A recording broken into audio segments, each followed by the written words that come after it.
It has been a banner year for the National Football League. Or should I call it the National Foodball League?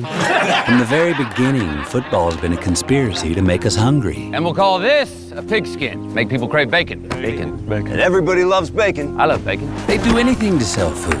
Coach, how come we only play on Sundays? Because nobody's eating ice cream Saturdays, kid. Jeez. So the Packers were named after meat packers. So what should we call the fans, Coach? Cheeseheads. Of course. Why do you think Buffalo got a team? These wings deserve a team. Yeah. I picked out a good team name for Buffalo, Bill. Buffalo.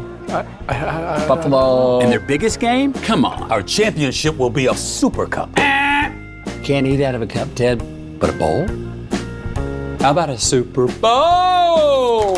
And we'll start naming players after appliances. Hey, Coach, do I have to be called refrigerator? Yes. And Peyton? He was a beef salesman. Omaha! Steak.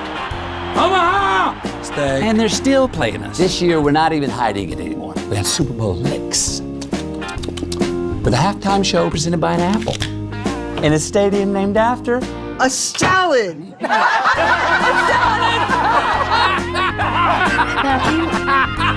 Matthew.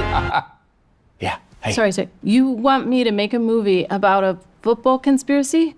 Yes. No. Come on, Greta. No. Bacon's in. Everybody loves bacon. No one believes that football is just some conspiracy to sell Food! When football makes you hungry, order Uber Eats.